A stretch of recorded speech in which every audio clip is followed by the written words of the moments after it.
साथियों नमस्कार। भाई दूज के शुभ अवसर पर आपको हमारी ओर से, हमारे परिवार की ओर से, हमारे सभी इष्ट मित्रों की ओर से और नवनिर्माण पार्टी के प्रत्येक सदस्य की ओर से आपको बधाई और अनंत शुभकामनाएं। कितने ही लाखों लोग और लाखों बहनें, लाखों माताएं अपने भाई के मस्तक पर तिलक करने के लिए सड़कों पर हैं, दर दर की ठोकरें खाने को मजबूर हो रही हैं। उसका कारण ये है कि 12 तारीख को अंबाला के अंदर एक बस ड्राइवर की पीट पीट कर हत्या कर दी गई। यूनियन के लोगों ने और परिजनों ने मांग की कि जो भी अपराधी है, जिन्होंने हत्या की है, उनके ऊपर कड़ी से कड़ी कार्रवाई तुरंत होनी चाहिए। लेकिन क्योंकि प्रदेश में तो यशस्वी मुख्यमंत्री का राज है और जब यशस्वी मुख्यमंत्री मनोहर लाल खट्टर का राज है, तब उन पर किसी भी प्रकार का आक्षेप या उन पर किसी भी प्रकार की उंगली उठाई नहीं जानी चाहिए। और जो वो सोचते हैं, जो वो करते हैं, वो सर्वथा सत्य है। उसका परिणाम ये हुआ कि यशस्वी मुख्यमंत्री अपनी यशस्वी पने के मद में चूर रहे और पूरे प्रदेश की जनता आज त्राहिमाम है, सड़कों पर ठोकर खाने के लिए मजबूर हैं। प्राइवेट बसेज हालांकि चल रही हैं, लेकिन प्राइवेट बस वालों की मनमानी चल रही है और इतनी जनसंख्या को केवल प्राइवेट बसों से उनके गंतव्य तक नहीं पहुंचाया जा सकता, ये सभी को मालूम है।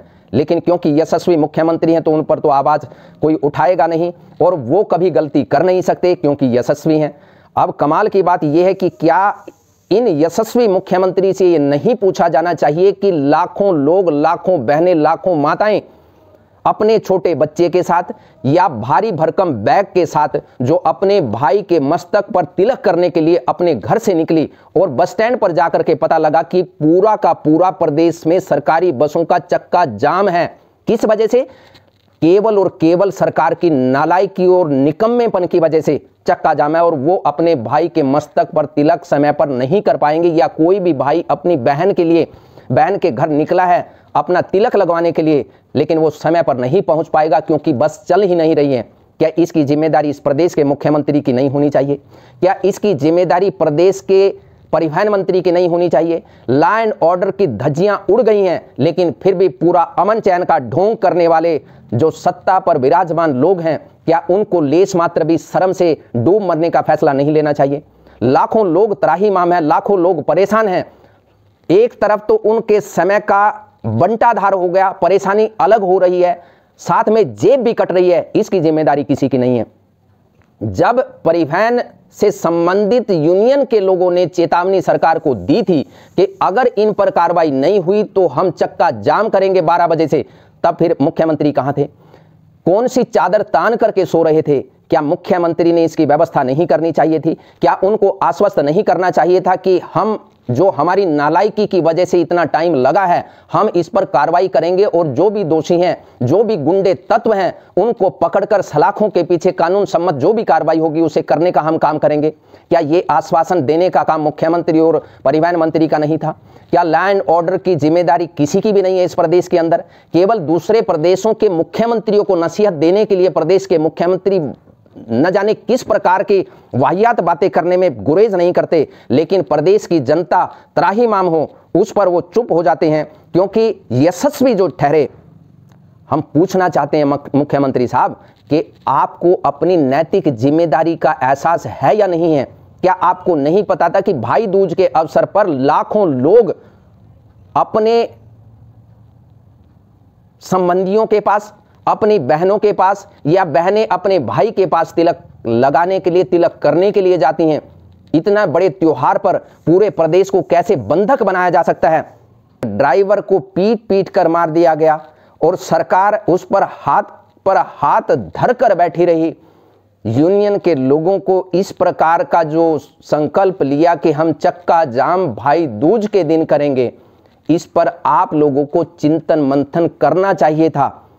भाई दूज के अगले दिन आप ये फैसला ले लेते। अगर सरकार कोई कार्रवाई नहीं करती, पूरे प्रदेश के लोगों को आपने इस प्रकार परेशान करने का काम किया, उसे कोई भी व्यक्ति सही नहीं ठहरा सकता।